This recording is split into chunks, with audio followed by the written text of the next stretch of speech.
Hi. I know that you are all getting started and involved in the class, and I have went through all your postings, and this is about Sunday right before noon. There may be a few more trickling in, which is fine.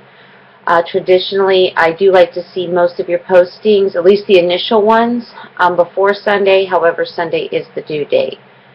Now, just to let you know, one of the things I like to do, even though this is an online class, and so there is a sense of distance to it, I still like to have some kind of a classroom experience.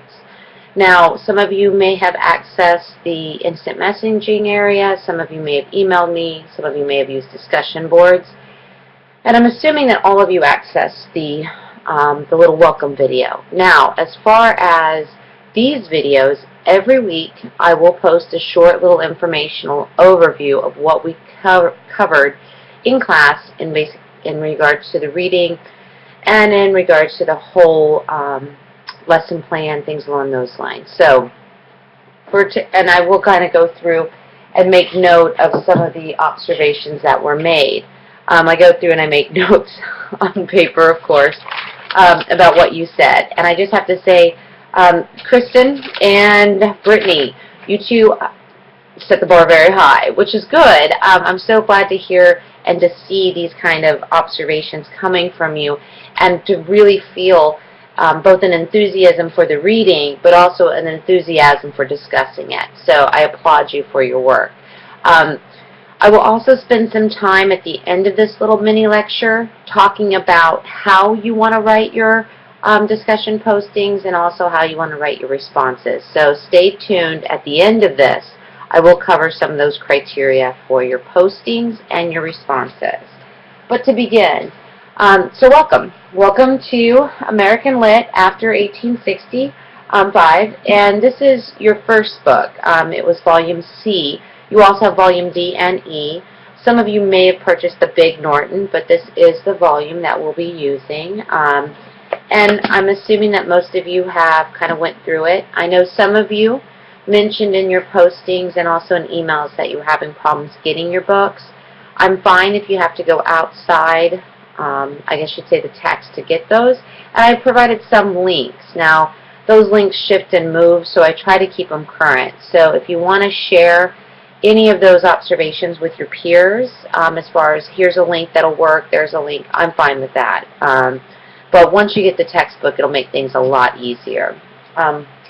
Today we did cover, or this week we did cover a few things. We really were writing about that period of the 1860s onward. And, you know, basically from the 1860s onward, what we had happening is we, of course, were coming out of the well, we were embroiled in, but then coming out of the Civil War, or the war between the states.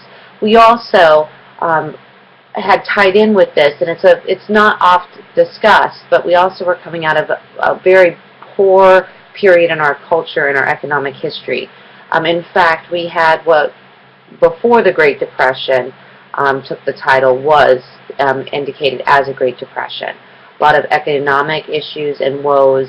We had many issues in relation to political freedom, and of course slavery, which was the catalyst that set off the Civil War. Now, prior to the Civil War, in the United States, most literature was very bucolic, told a story of almost enlightenment, a focus on Victorian morals in many ways, but it didn't really capture kind of the gritty underbelly or the gritty essence of life. And so the experience of war, as many of you probably have seen from not just the Civil War, but World War I, World War II, Vietnam, Korea, are the two major conflicts in the Middle East, that war has a tendency of changing the way we tell our stories. So if we think about the way that the world changed fundamentally after the Civil War, one of the big things was a movement, what was aptly deemed as realism. Now, realism didn't end. I think there's a lot of wanting to make compartmentalize, say, this was realism, and then there was naturalism, and then there was modernism, and then there was postmodernism, and within there's little bubbles, and there's these discrete ending lines, but there's really not. In fact, most of the popular literature we like to read now still follows on this realism, but it doesn't have the same ethos that the first kind of foray into this realism had.